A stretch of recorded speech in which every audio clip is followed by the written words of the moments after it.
जरांगे पाटील बीडकडे रवाना झालेले आहेत आणि जागोजागी त्यांचं स्वागत केलं जातंय। बीडकडे रवाना होताना येडशी गावाजवळ मनोज जरांगेंचं स्वागत करण्यात आलंय। मनोज जरांगे पाटलांचं औक्षण करून त्यांचं स्वागत करण्यात आलंय। मनोज जरांगेंची आज बीडमध्ये महारॅली निघणार आहे। ही दोन दृश्य आपण पाहताय। जरांगे बीडकडे रवाना झालेले आहेत, मात्र जागोजागी त्यांचं स्वागत केलं जातंय। जी गाव आहेत त्या गावामधले गावकरी जे आहेत, मराठा बांधव जे आहेत, ते त्यांचा ताफा अडून त्यांच्या गाड्या अडून त्यांचं स्वागत करतायत, त्यांचं औक्षण करतायत आणि बीडमध्ये जरांगेंच्या रॅलीची जोरदार तयारी झालेली आहे।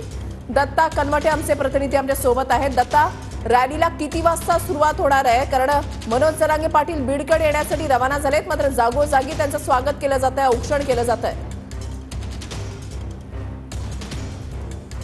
दत्ता कनवटे यांच्याशी आपण पुन्हा एकदा संपर्क साधण्याचा प्रयत्न करणार आहोत, मात्र ही दोन दृश्य आपण पाहताय। बीडमध्ये आज महारॅली निघते, मराठा समाजाची जनजागृती रॅली आहे ही आणि 13 तारखेला रॅलीचा अखेरचा टप्पा असेल, मात्र ठिकठिकाणी ही रॅली निघते। मनोज जरांगे पाटील यांची ज्या ज्या ठिकाणी रॅली निघते त्या ठिकाणी त्यांचं जंगी स्वागत केलं जात आहे। दत्ता कनवटे पुन्हा एकदा जोडले गेलेले आहेत। दत्ता,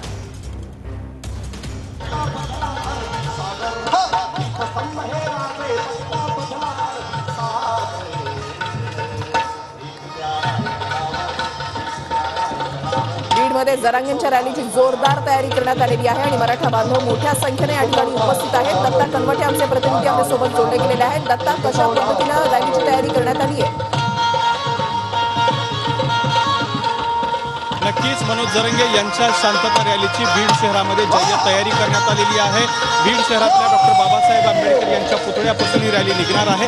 सध्या मी डॉक्टर बाबासाहेब आंबेडकर पुतळा चौकामध्ये आपण बघू शकतो की या ठिकाणी हजारोच्या संख्येनं, लाखोच्या संख्येनं मराठा समाज बांधव दाखल झालेला आहे आणि अर्धा ते पाऊण तासामध्ये मनोज जरांगे पाटील या चौकामध्ये दाखल होणार आहेत। डॉक्टर बाबासाहेब आंबेडकर यांच्या पुतळ्याला अभिवादन करून रॅलीला सुरुवात होणार आहे। साधारण 1.5 किलोमीटरच्या अंतरपर्यंत ही रॅली जाणार आहे आणि छत्रपती शिवाजी महाराजांच्या चौकामध्ये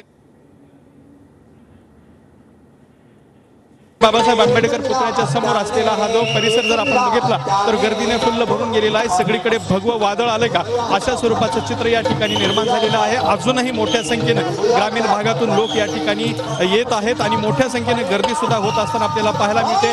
एक जय्यत तयारी कार्यकर्त्यांकडून सुद्धा या ठिकाणी करण्यात आलेली आहे। त्यामुळे आजची मनोज जरांगे यांची बीड शहरातली शांतता रॅली ही वादळी ठरण्याची शक्यता आहे। त्याचबरोबर मनोज जरांगे हे आजच्या रॅलीमध्ये काय बोलतील याकडे सुद्धा संपूर्ण महाराष्ट्राचं लक्ष लागलेलं आहे। सध्याचं जर आपण चित्र बघितलं तर या ठिकाणी मोठ्या संख्येने लोक जमलेले आहेत। एक भगवं वादळ डॉक्टर बाबासाहेब आंबेडकर चौकामध्ये निर्माण झालं असल्याचं सुद्धा आपल्याला पाहायला मिळतं आहे। मोठ्या संख्येने या ठिकाणी व्यवस्था करण्यात आलेली आहे। आजच्या रॅलीसाठी तब्बल 11 ॲम्ब्युलन्स या ठिकाणी लावण्यात आलेल्या आहेत आणि लाखो लोक रॅलीत सहभागी होतात। नक्कीच धन्यवाद दत्ता, दिलेल्या सविस्तर माहितीसाठी। अपडेट सातत्याने तुमच्याकडून जाणून घेणार आहोत।